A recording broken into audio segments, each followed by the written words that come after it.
Eleições 2022, partidos políticos já promovem as convenções e definem os candidatos para a disputa em outubro. Indefinições, desistências, alianças e mudanças de candidaturas desenham esse leque de opções de voto para os eleitores. Sobre o cenário político, a gente conversa agora. Gentilmente nos atende o cientista político Cristiano Noronha. Tudo bem, professor? Muito obrigado por estar aqui conosco na programação da Jovem Pan. Bem-vindo, bom dia. Bom dia a todos. Prazer estar aqui com vocês. Muito obrigado. Bom, professor, primeiro falando sobre a polarização, né? A gente teve a desistência de Luciano Bivar, na semana passada o anúncio da candidatura de Simone Tebet e há muita cristalização já dos votos nos polos. Eu acho que esse cenário até a eleição, faltando 2 meses e 1 dia para a eleição, esse cenário não muda mais, professor? Bom, a possibilidade do surgimento de uma terceira via, como a gente vem falando já há algum tempo, mais de 1 ano aí estamos falando nessa possibilidade. Essa, para mim, o surgimento de uma candidatura que possa ameaçar essa polarização hoje parece ser absolutamente improvável.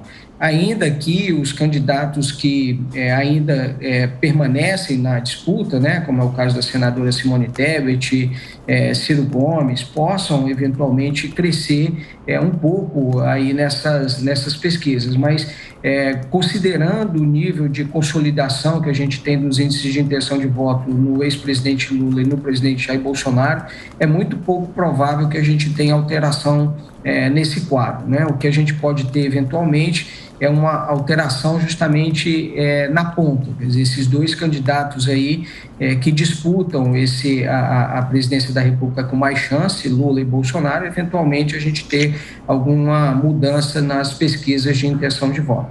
Na sequência, a pergunta de Roberto Mota. Bom dia, professor.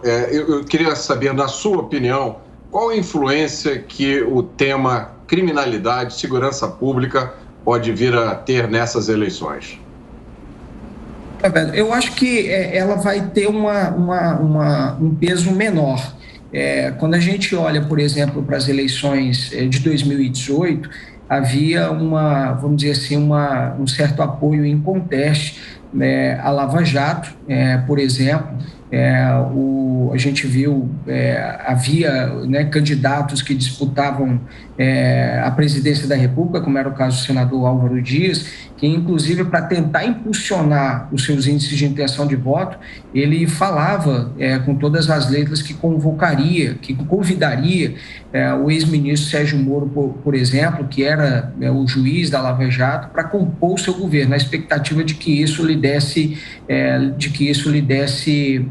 mais votos nas eleições, o que acabou não acontecendo.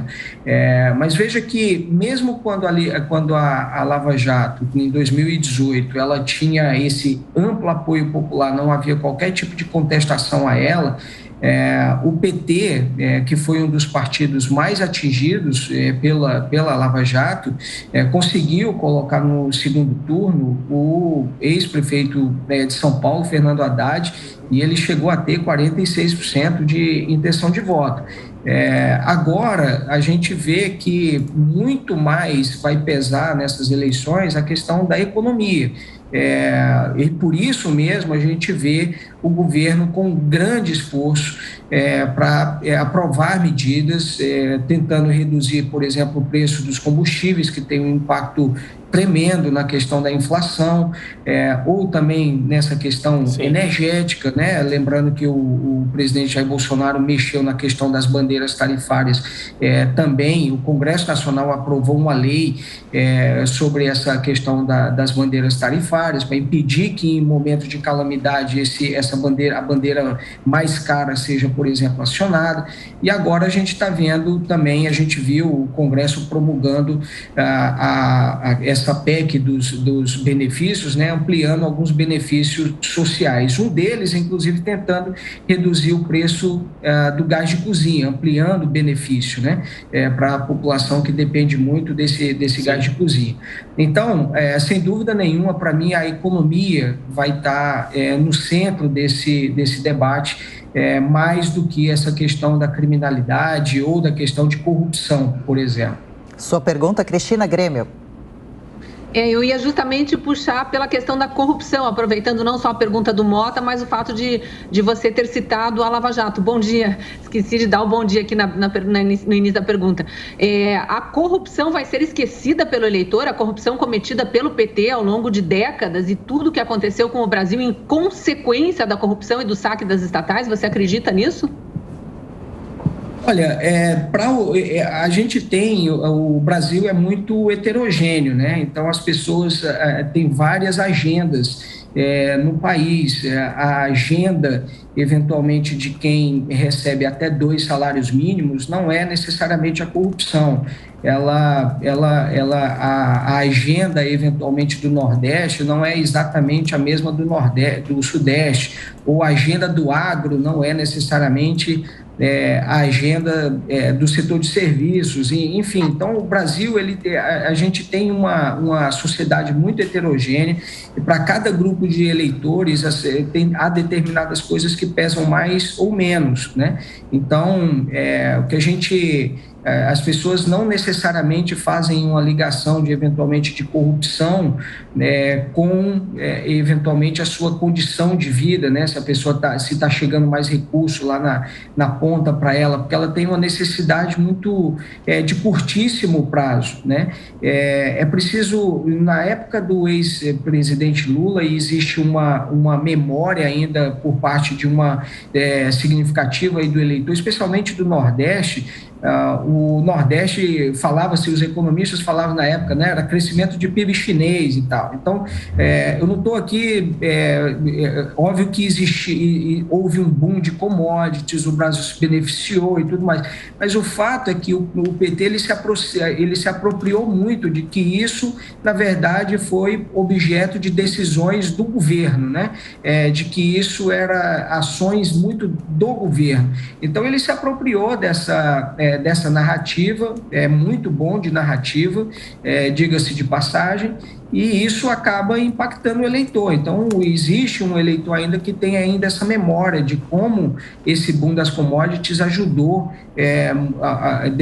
determinadas regiões ou determinados setores da sociedade. Então, é nisso que o PT vai enfatizar bastante nessa questão eleitoral. Então, a corrupção ela tem não necessariamente, como eu disse, ela faz parte da agenda de todo o grupo do eleitorado do país. Agora, a pergunta é de Amanda Klein. Cristiano, bom dia. Eu sei que você se debruça há muitos anos sobre as eleições com lupa, então entende muito bem desse quadrado. Eu queria te perguntar o seguinte, o governo Bolsonaro também entendeu que economia é a principal pauta, tanto que lançou mão desse pacotaço eleitoral que inclui estímulo fiscal e desoneração tributária e pretende com isso estreitar a diferença, a distância em relação ao ex-presidente Lula. Minha pergunta para você é, ele vai conseguir? Porque as últimas perguntas já têm mostrado algumas movimentações, é um cenário geral de estabilidade, mas algumas movimentações internas, né, em estratos da pesquisa, uma melhora entre as mulheres, entre a população de baixa renda, a diminuição da rejeição nesses grupos específicos da população, embora a rejeição geral do presidente Bolsonaro continue muito alta. O senhor acha que essa distância, que essa disputa vai ficar mais acirrada? A tendência é essa. A dúvida é justamente qual é a intensidade que isso vai impactar o eleitor. Mas a gente está vendo aí alguma reação, ainda pequena, mas já vê alguma mudança na avaliação do governo e, consequentemente, nos índices de intenção de voto do presidente Jair Bolsonaro, mas esses benefícios eles começam a ser pagos apenas na próxima semana.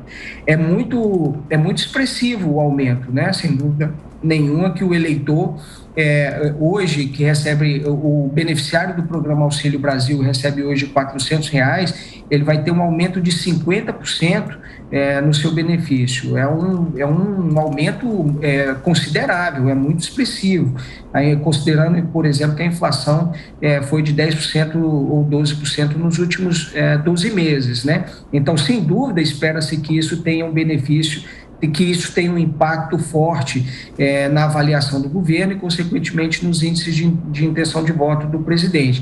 Agora, a grande dúvida é essa: qual é o tamanho desse impacto. É interessante observar que no Nordeste, majoritariamente, a gente vai ver, na verdade, as pessoas tendo um acesso maior ao benefício. Agora, aquela fila, né, que o governo também pretende zerar, que são a inclusão de novas pessoas, fala-se algo em torno aí de 2 milhões de pessoas que poderiam ser incluídas, essas estão majoritariamente no Sudeste. Sim. Então, são duas regiões que o governo pode ter algum benefício, o presidente Jair Bolsonaro pode ter um benefício. Primeiro porque no Nordeste existe um contingente alto de pessoas que vão receber esse reajuste, esse benefício com reajuste de 50%, e no Sudeste mais famílias que eventualmente poderão ser incluídas. Então, há uma expectativa de que a partir de agosto, que é justamente quando começa a campanha, né, a gente vai, essas pessoas começam a receber isso, certamente vai refletir nas pesquisas de intenção de voto. Perfeito. Conversamos com o cientista político Cristiano Noronha. Mais uma vez, professor, obrigado pela atenção, pela sua gentileza. Boa semana, até a próxima. Boa semana a todos, um prazer estar aqui com vocês. Prazer é nosso.